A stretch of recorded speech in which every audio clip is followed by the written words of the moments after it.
لە باوەشگرتنی بکوژان و بێدەنگی بەرامبەر موشەکەکان. یاریە مەترسیدارەکەی بافڵ تاڵەبانی لە کاتێکدا ئاسمانی سلێمانی و هەولێر بەدەستی درۆن و موشەکی گروپە میلیشیاکانی عێراق دەشێوێندرێت و سەقامگیری هەرێمی کوردستان دەخرێتە مەترسیەوە. دیمەنەکان لەناو ماڵ و دیوەخانەکانی سەرکردایەتی یەکێتیدا پێچەوانەی ئەم واقعە تاڵان.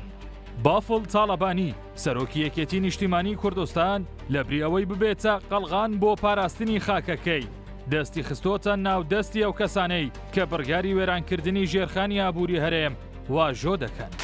ماچ و باوەش لە سلێمانی، موشک و درۆن لە بەغداوە. ئەو پارادۆکسەی کە ئەمڕۆ هاوڵاتیانی هەرێمی کوردستان دەبینن هێڵێنج دەرە. سەرکردەی ئەو گروپانەی کە بە ئاشکرا دژایەتی قەوارەی هەرێمی کوردستان دەکەن لە سلێمانی وەک قارەمان و دۆست پێشوازیان لێ دەکرێت. بافڵ تاڵەبانی بە شانازی و پێکەنینەوە لە کاتێکدا دەست دەخاتە سەرشان و ملیان وێنەی یادگاریان لەگەڵ دەگرێت.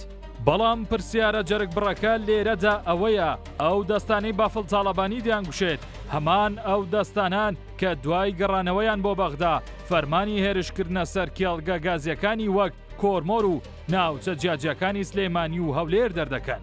ئەمە چ جۆرە دۆستایەتیەکە کە بەرهەمەکەی بۆ خەڵکی کوردستان تەنها ترس و دڵە ڕاوکێ و تێکدانی بژێویە. بێدەنگیەک لە ئاستی خیانەت.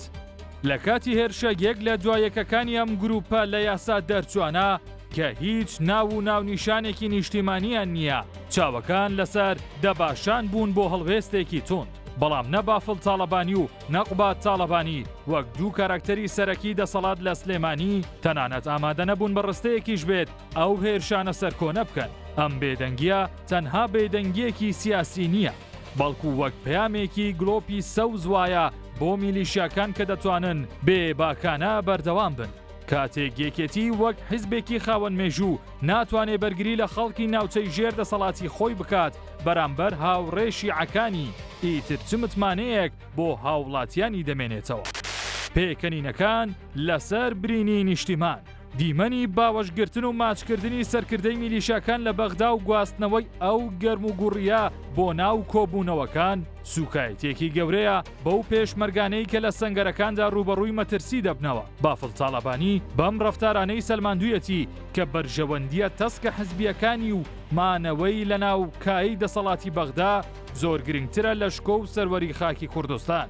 ئەم گروپانەی کە بافڵ تاڵەبانی شانازیان پێوە دەکات هەمان ئەو تاقمانان کە نانی خەڵکی کوردستانیان بڕیوە و بە هەموو شێوەیەک دانەوێ قەوارەی هەرێم تێک بشکێنن. چۆن دەکرێت سەرکردەیەکی کورد ماچی کوژانی خەونی نەتەوەکەی بکات؟ یاریە مەترسیدارەکەی کوڕانی تاڵەبانی و یەکێتی. سیاسەتی سەردانەواندن بۆ گروپە لە یاسا دەرچووەکان سلێمانی و هەرێمی کوردستان ڕوبەڕووی مەترسیەکی مێژوویی کردوتەوە. بێدەنگی بافڵ و قوبات تاڵەبانی و یەکێتی نیشتیمانی نیشانەی لاوازی و پاشکۆیەتیەکی بێوێنەیە.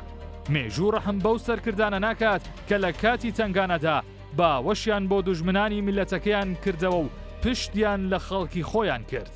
ئەمڕۆ سلێمانی پێویستی بە سەرکردایەتیەکەیە کە بەرگری لێ بکات نەک ئەو سەرکردانەی کە لەگەڵ بکوژانی خەڵکەکەیدا مێزینان خواردن و پێکەنینیان هەیە.